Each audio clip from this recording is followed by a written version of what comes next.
बच्चों, आज हम कक्षा 5वीं का दूसरा पाठ फसलों के त्योहार इसका दूसरा भाग पढ़ने जा रहे हैं। पिछली वीडियोस में हमने पढ़ लिया है कि ये फसलों के त्योहार भारत के हर राज्य में अलग अलग प्रकार से कैसे मनाए जाते हैं।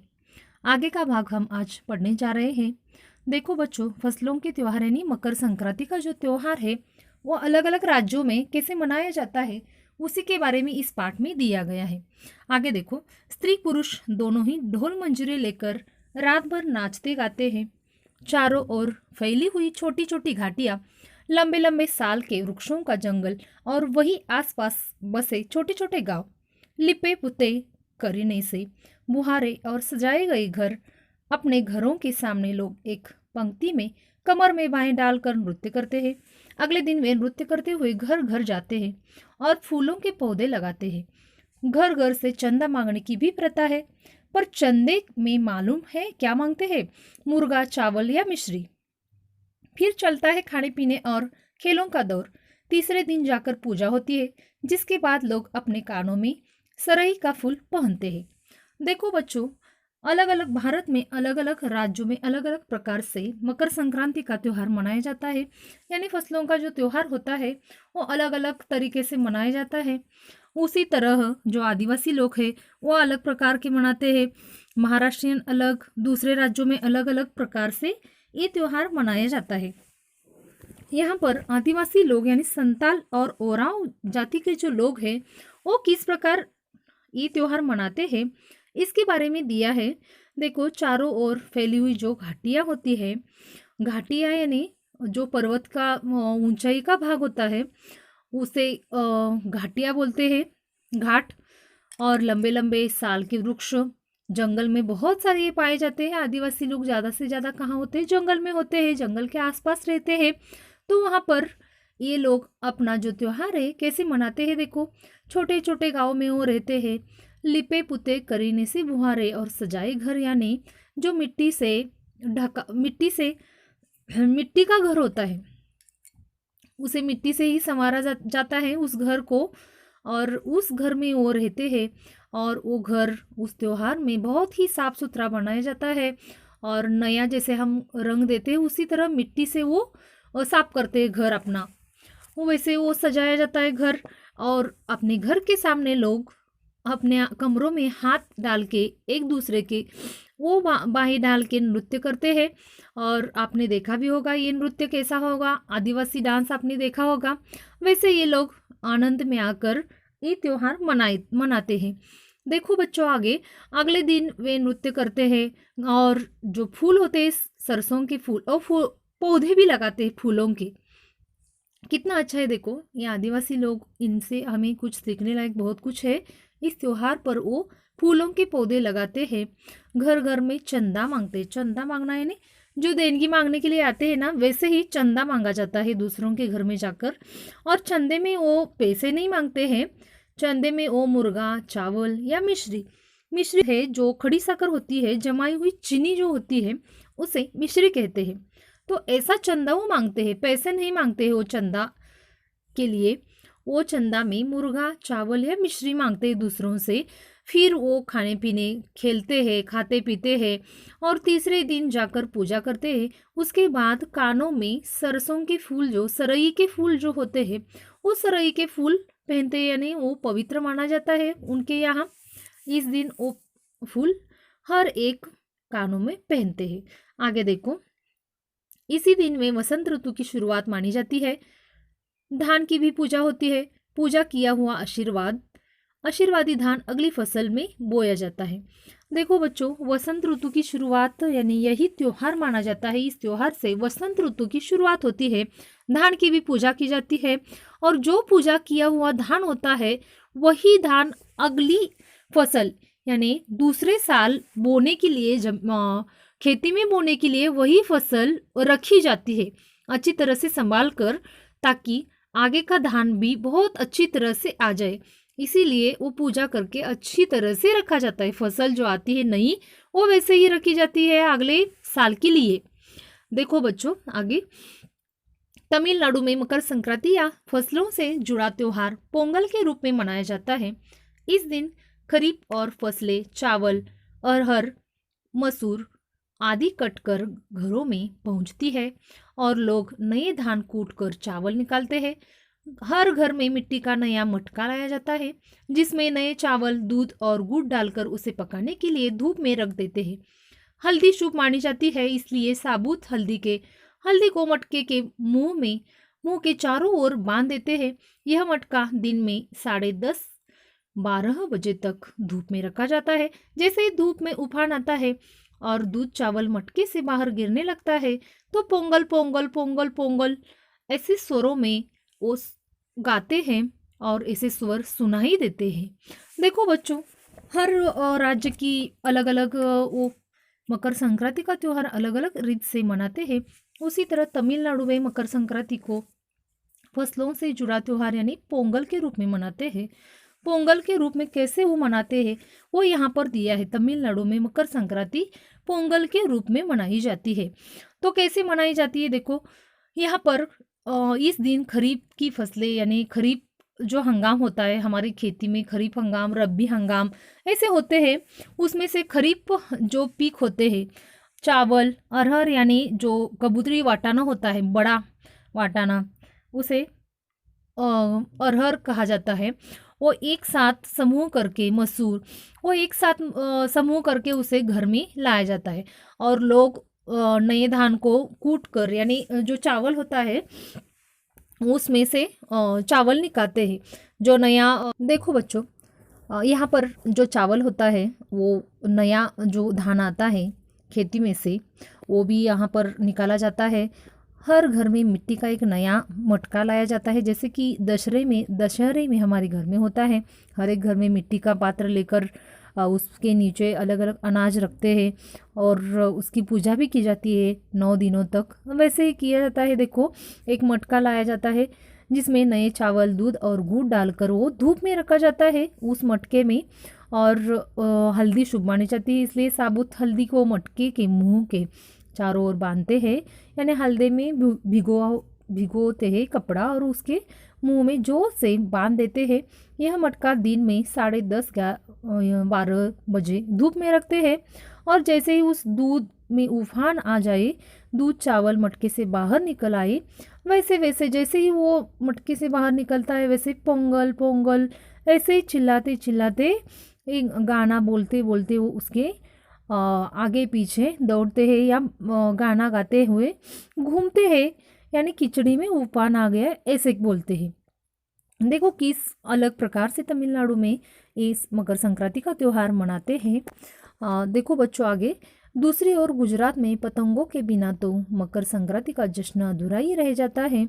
इस दिन आसमान की ओर यदि नजर उठाए तो शायद हर आकार और रंग रूप की पतंगे आकाश में लहराती हुई मिले। प्रत्येक गुजराती चाहे वह किसी भी धर्म, जाति, आयु का हो, पतंग उड़ाता ही है। हजारों लाखों पतंगों से सूर्य भी ढक जाता है। देखो, अभी हमने देखा तमिलनाडु में मकर संक्रांति का त्योहार कैसे मनाते हैं। अभी हम देख रहे हैं गुजरात में मकर संक्रांति का त्योहार कैसे मनाते हैं। पतंगों को बहुत ही महत्वपूर्ण माना जाता है गुजरात में, यानी ये पतंग के बिना ये जो मकर संक्रांति का त्योहार है वो अधूरा ही रह जाता है। यानी हर एक कोई भी मनुष्य हो, कोई भी हो, वो उस दिन पतंग उड़ाता ही है। कोई भी हो, लड़की हो, लड़का हो, आदमी हो, औरत हो, जो बूढ़े बड़े हो, कोई भी हो, सब उस दिन पतंग उड़ाते ही हैं। पतंग आकाश में लहराती ही है। और देखो, गुजरात में जाति धर्म हो, कुछ भी हो, कौन सी भी जाति के हो, धर्म के हो, किसी भी आयु के हो, सब पतंग उड़ाते हैं। उस दिन लाखों हजारों पतंग आसमान में उड़ते हैं, जैसे कि मानो सूरज ही उससे ढक गया है। इतने आसमान में सारे पतंग ही पतंग दिखाई देते हैं। और इस तरह गुजरात में मकर संक्रांति का त्योहार बड़ी धूमधाम से मनाया जाता है। देखो बच्चों, कुमाऊं में मकर संक्रांति को घुघुतिया भी कहते हैं। इस दिन आटे और गुड़ को गूंदकर पकवान बनाए जाते हैं। इन पकवानों को तरह तरह के आकार दिए जाते हैं, जैसे डमरू, तलवार, दाड़िम का फूल आदि। पकवान को तलने के बाद एक माला में पिरोया जाता है। माला के बीच में संतरा और गन्ने की गंडेरी पिरोई जाती है। यह काम बच्चे बहुत रुचि और उत्साह के साथ करते हैं। सुबह बच्चों को माला भी दी जाती है। बहुत ठंड के कारण पक्षी पहाड़ों से चले जाते हैं। उन्हें बुलाने के लिए बच्चे इस माला से पकवान तोड़ तोड़ कर पक्षियों को खिलाते हैं और गाना गाते हैं। देखो बच्चों, कुमाऊं यानी ये हिमालय में है। कुमाऊं में मकर संक्रांति किस नाम से मनाते हैं? घुघुतिया। घुघुतिया इस नाम से कुमाऊं में मकर संक्रांति का त्योहार मनाते हैं। इस दिन क्या किया जाता है? आटे और गुड़ को एक साथ मिलाकर उससे अलग अलग प्रकार के जो व्यंजन होते हैं वो पकाए जाते हैं। देखो बच्चों, जो अलग अलग तरीके के पकवान होते हैं उसे जैसे कि डमरू का आकार, तलवार का आकार, दांडीम के फूल का आकार, वैसे अलग अलग प्रकार के व्यंजन उस आटे और गुड़ से बनाए जाते हैं। पकवान को तलकर उसकी एक माला बनाई जाती है। जैसे कि फूलों की माला होती है वैसे ही उसकी माला बनाई जाती है। जो अलग अलग प्रकार के पकवान बनाए हैं उसकी माला बनाई जाती है। और उस माले में और भी क्या डालते हैं? देखो, बीच बीच में संतरा और गन्ने की गंडेरी ये भी उसमें डाला जाता है उस माला में। देखो, और यह जो माला है वो बच्चों के गले में पहनाई जाती है उस दिन। और बच्चे भी ये बहुत रुचि से सब करते हैं। और बहुत ठंड के कारण जो पक्षी पहाड़ों पर से चले जाते हैं उन्हें बुलाने के लिए बच्चे इस माला से जो पकवान होते हैं वो तोड़ तोड़ कर वो कौओं को खिलाते हैं, यानी उस पंछियों को बुलाते हैं, वापस आओ वापस आओ। और एक गाना भी गाते हैं। देखो, कौवा आओ घुघुत आओ, ले कौवा बड़ो, मक्के दे जा सोने का घड़ो, खा ले पूरी मक्के दे जा सोने की छुरी। देखो, ये गाना हर बच्चा गुनगुनाता है। इसके साथ ही जिस चीज़ की कामना हो वह मांगते हैं। देखो बच्चों, देखो यहाँ पर जो बच्चे होते हैं वो एक गाना गाते हैं, कौओं को बुलाते हैं और उनको खाना खिलाते हैं। जो भी उनके गले में माला पिरोई जाती है, माला पहनाई जाती है, जिसमें घुघुती नाम का पकवान उसमें होता है, अलग अलग आकार में वो बनाते हैं और बच्चों के गले में पहनते हैं। और वो बच्चे जाकर ऊंची जगह पर खड़े रहते हैं और कौओं को बुलाते हैं। जो ठंड के कारण कौवे यहाँ वहाँ जाते हैं उनको बुलाया जाता है और कौओं को मांग दी जाती है कि हमें सोने के घड़े दे दो, अच्छी सेहत दे दो, हमें स्वस्थ रखो, अच्छा आरोग्य दे दो। ऐसे उन्हें कौओं को मांगा जाता है और कौओं को खाना खिलाया जाता है ताकि कौवे खुश हो जाए और अपने मन में जो भी कुछ कामना होती है, जो भी बनने की कामना हो, कुछ भी मिलने की कामना हो, वो उस कौओं के पास मांगी जाती है। इस गाने से यही हमें अर्थ मिलता है। देखो बच्चों, यह जो हमने अभी अभी गाना भी देखा और ये कुमाऊँ जो है वो उत्तराखंड की एक बहुत प्रसिद्ध संस्कृति है। और इस संस्कृति में मकर संक्रांति का त्योहार किस नाम से मनाया जाता है? घुघुतिया। घुघुतिया एक पकवान का भी नाम है। घुघुतिया एक पकवान बनाया जाता है, उसी से डिपेंड ये नाम भी दिया है कुमाऊँ संस्कृति में। और बहुत ही धूमधाम से वहाँ पर ये मकर संक्रांति का त्योहार इस प्रकार मनाते हैं। बच्चों को यहाँ पर बहुत ही महत्वपूर्ण माना है। घुघुतिया और बच्चे और कौवा ये बहुत ही महत्वपूर्ण यहाँ पर मान लिया है। आगे देखो बच्चों, है ना कितने अलग अलग अंदाज मकर संक्रांति को मनाने के। कई दूध चावल और गुड़ की खीर बनती है, तो कोई 5 प्रकार के नए अनाज की खिचड़ी बनाता है। कई कई लोगों का सैलाब नदी में स्नान के लिए उमड़ पड़ता है। लोग ठंड से ठिठुरते रहेंगे पर बर्फीले पानी में कम से कम एक डुबकी तो जरूर लगाएंगे। हाल यह होता है कि इन जगहों पर तिल रखने की भी जगह नहीं होती है।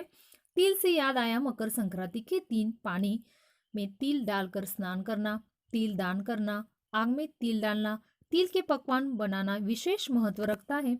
तुम्हारे घर या इलाके में इस त्योहार को कैसे मनाया जाता है? इसे खिचड़ी, पोंगल, मकर संक्रांति या कुछ और कहा जाता है? या तुम फसलों से जुड़े कोई और त्योहार मनाते हो? यदि तुम आपस में बात करो तो तुम्हें यह जानकर हैरानी होगी कि कई बार एक ही इलाके में रहने वाले लोग भी इस त्योहार को अलग अलग ढंग से मनाते हैं। देखो बच्चों, इस पाठ के अंतिम भाग में यही दिया है कि इस पाठ से पहले से हमने जो पढ़ लिया, अलग अलग भारत के अलग अलग राज्यों में, अलग अलग भागों में किस प्रकार मकर संक्रांति का त्योहार अलग अलग तरीके से मनाया जाता है। हमने आदिवासी जिस प्रकार मनाते हैं वो देखा। बिहार में, मध्य प्रदेश में तो मकर संक्रांति के नाम से ही मकर संक्रांति मनाई जाती है। असम में बिहू बोलते हैं उसे ही, केरल में ओनम बोलते हैं, तमिलनाडु में पोंगल बोलते हैं, पंजाब में लोहड़ी बोलते हैं, झारखंड में सहरुल बोलते हैं और गुजरात में तो पतंगों का त्योहार ही माना जाता है। तो ऐसे ही अलग अलग नामों से हमने देखा कि ये मकर संक्रांति का त्योहार कैसे मनाते हैं। और कई कई तो ये बहुत ही अलग प्रकार से मनाया जाता है। दूध, चावल और गुड़ की खीर बनाई जाती है, 5 प्रकार के अनाज की खिचड़ी बनाई जाती है और बहुत ही लोगों की भीड़, यानी कि नदी में जैसे कि लोगों की बाढ़ आई हो, ऐसे लोग नदी में स्नान करने के लिए जाते हैं और ठंडे पानी में, कितनी भी ठंड क्यों न हो, उस बर्फीले पानी में एक तो डुबकी लगा कर आते ही है। वो पवित्र माना जाता है मकर संक्रांति में कई कई जगह। तो ये अलग अलग बातें हमें इस पाठ से सीखने को मिली। मकर संक्रांति के दिन तिल, देखो तिल रखने के लिए जगह भी नहीं है, इतने लोग स्नान करने के लिए उस नदी पर जाते हैं। तो यहाँ पर तिल शब्द का 2 अर्थ है। तिल यानी खाने का तिल और ये तिल यानी बहुत ही कम जगह, तिल रखने की भी जगह नहीं है। ये 2 अर्थ से लिया है। और दूसरा जो अर्थ है, तिल हम जो खाते हैं उसके बहुत अलग अलग प्रकार के पदार्थ यानी व्यंजन बनाकर हम खाते हैं, उसी से ले लो। संक्रांति के दिन तिल का बहुत ही महत्व है। हम उस दिन तिल पानी में डालकर नहाते हैं, आग में तिल डालते हैं, तिल का तेल जो होता है वो डालते हैं। तिल के बहुत सारे पकवान हम बनाते हैं, जैसे कि मोदक हो, तिल के लड्डू हो, तिल की पोली हो, वो बनाते हैं, तिल की बर्फी बनाते हैं। तो ऐसे बहुत सारे पकवान हम मकर संक्रांति के दिन हम भी खाते हैं, आपको भी मालूम है। तो वैसे ही हमारे घर में भी मकर संक्रांति ऐसे ही बनाई जाती है, मनाई जाती है बहुत ही अच्छी प्रकार से। पहले दिन भोगी होती है, उस दिन बाजरे की भाकरी होती है और मिक्स सभी सब्जियां इकट्ठा करके सब्जी बनाई जाती है और उसके साथ तिल गुड़ होता है और हर घर में बांटा जाता है, हल्दी कुमकुम दिया जाता है। तो दूसरे दिन संक्रांत होती है, उस दिन भी पूजा अर्चा चलती है और सबको तिल गुड़ दिया जाता है और उसके साथ मीठा बोलने के लिए भी हम कहते हैं सबको। तीसरे दिन किंक्रांत होती है, उस दिन तो हम कुछ न कुछ अच्छा तल लेते हैं, घर में अच्छा बनाते हैं कुछ न कुछ। तो ऐसे हमारे यहाँ पर ये त्योहार मनाया जाता है। आप भी आप घर वालों से पूछो कि इसके पहले भी ऐसे ही मनाते थे या कुछ अलग रीति थी, उस तरह मनाते थे मकर संक्रांति का त्योहार। आपको बहुत सारी इन्फॉर्मेशन घर वालों से भी मिलने वाली है, क्योंकि आपका अभी घर में ही विद्यालय बन गया है, घर ही आपका बहुत बड़ा विद्यालय बन गया है। तो घर वालों से बातचीत करो और थोड़ी बातचीत करने के बाद आपको बहुत सारी जानकारी मिल जाएगी मकर संक्रांति के बारे में। और देखो, आसपास जो हमारे पड़ोसी रहते हैं उनके पास भी पूछना है कि ये आपके पड़ोस वाले कैसे, किस प्रकार मकर संक्रांति का त्योहार मनाते हैं। आप ही देखते ही होंगे कि अलग अलग प्रकार से ये मकर संक्रांति का त्योहार मनाते हैं।